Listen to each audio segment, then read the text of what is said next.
in the inner mitochondrial matrix, or in the inner mitochondrial membrane, we also have certain enzymes that are involved in the Krebs cycle or the citric acid cycle. Okay, Krebs cycle or the citric acid cycle, and another biochemical pathway that happens in the mitochondria would now be fatty acid oxidation. Okay. So fatty acid oxidation. So for the three biochemical pathways mentioned, the electron transport chain, the Krebs cycle, and fatty acid beta oxidation, these all happen inside the inner mitochondrial membrane. Okay? Excuse me, ma'am. Ay, yes po. Ma'am, pad daw po si Moniz. Thank you po. Ay, okay, okay.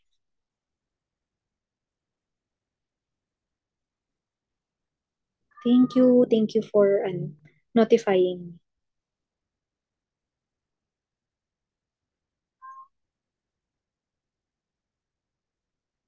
Okay.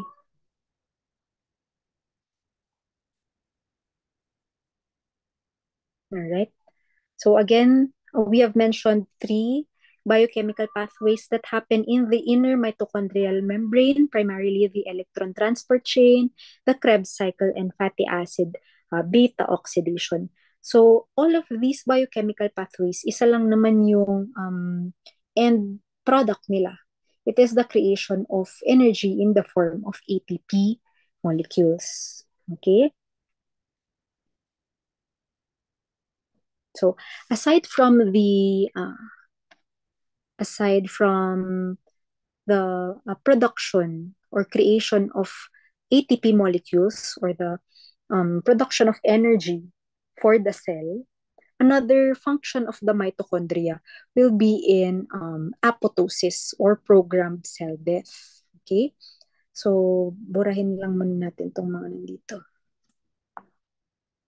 So, I repeat, another function of the mitochondria, aside from synthesis of ATP molecules, would be in the process of apoptosis or programmed cell death.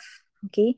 So sabi natin kanina, doon sa folds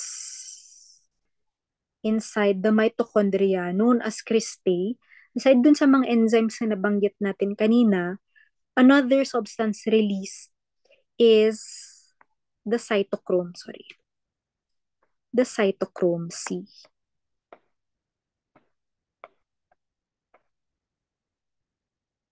Okay. So kung naaalala nyo kanina, may nabanggit rin tayo another enzyme, cytochrome P450. This time, the cytochrome C, okay, released or rather synthesized in the mitochondrial intramembranous space. Okay. When these particular enzymes are released in the activation of a pathway known as BCL2. Okay. BCL2 pathway.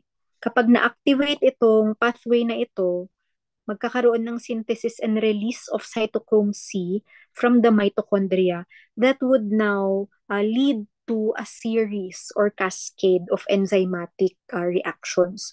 So very powerful rin yung mga enzymes na nare-release nitong si mitochondria that would now lead to cell death. Okay?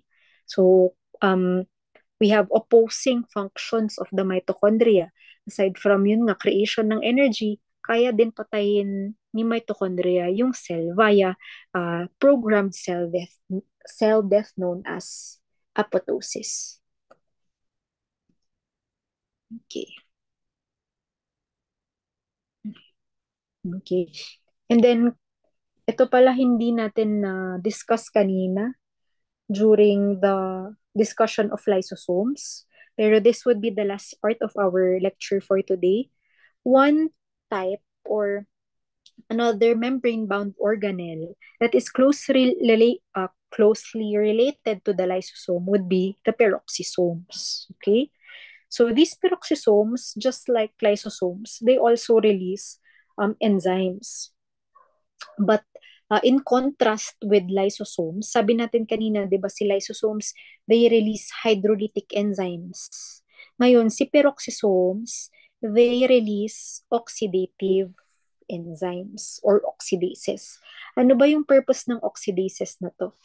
So, these oxidases would now detoxify or rather convert, okay, a toxic substance known as hydrogen peroxide into water and oxygen via the process known as oxidation, wherein there is the loss of electrons. Okay?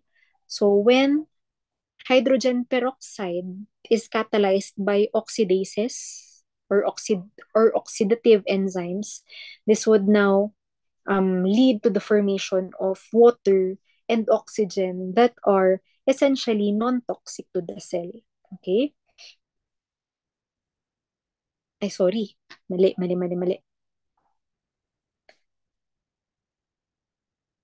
Let's go back ha. Asay, sabi ko kanina, mali yung nasabi ko.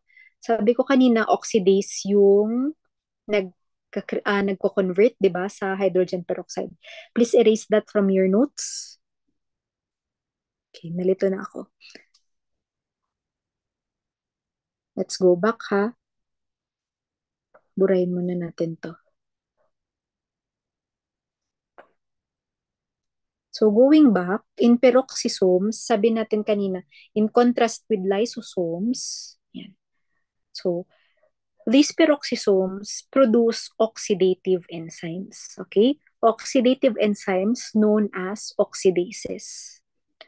So these oxidases would rather produce, okay? They would produce hydrogen peroxide as a byproduct or as an end product via an oxidation reaction. So itong si hydrogen peroxide, again, this hydrogen peroxide is toxic to the cell. Okay, so this hydrogen peroxide that is a toxic substance, this would now regulate the protective mechanisms of the cell. Okay, so during phagocytosis in oxidative burst, okay, in oxidative burst that would be discussed further in our future lectures, this hydrogen peroxide would now serve to degrade or rather kill off certain pathogens via an oxidative burst mechanism after the formation of phagolysosomes. Okay? Yan. So during oxidative burst inside the phagocytes, these oxidases producing hydrogen peroxide would now serve to kill off these microorganisms. But again, to protect the cell from the toxic hydrogen peroxide, these peroxisomes also produce another enzyme known as catalases. Okay, so these catalases naman, kapag hindi na ginagamit ng phagocyte yung hydrogen peroxide niya. For example, kung wala ng cellular debris or wala ng microorganism to be phagocytosed, the excess hydrogen peroxide would be detoxified, okay, via these catalases to become non-toxic substances, particularly water and oxygen. Okay? So, yan. So, si oxidase, siya yung magka-create ng hydrogen peroxide, and then si catalase, siya yung magde-detoxify sa hydrogen peroxide to become water and oxygen that are essentially non-toxic to the cell. Okay? So, yan. So, para saan ba tong mga peroxisomes na to? So, aside doon sa phagocytosis, sabi nga natin, during oxidative burst, kung saan papatayin ng phagocytes yung microorganisms na kinain or in-engulf niya, these peroxisomes are also involved in alcohol metabolism. Okay? So, in alcohol metabolism, wherein alcohol is degraded, okay, into acetaldehyde. in these organelles known as peroxisomes. Okay? So, aside from alcohol metabolism, there are also other drugs that are processed or rather detoxified inside the peroxisome, such as certain drugs and hormones. Okay? So, yan. Okay. And for this particular part of our lecture, yung mga non-membrane bound organelles or non-membranous organelles, i-continue na lang natin siya sa next meeting natin since tapos na tayo dun sa membrane bound organelles except si nucleus. The nucleus would be also discussed in our next meeting. Okay? So,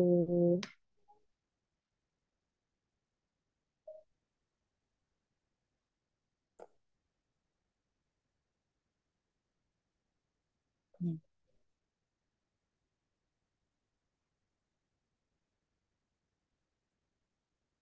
Okay. Sige. I think we can already end our lecture for today since first meeting naman natin ito. Class representatives, please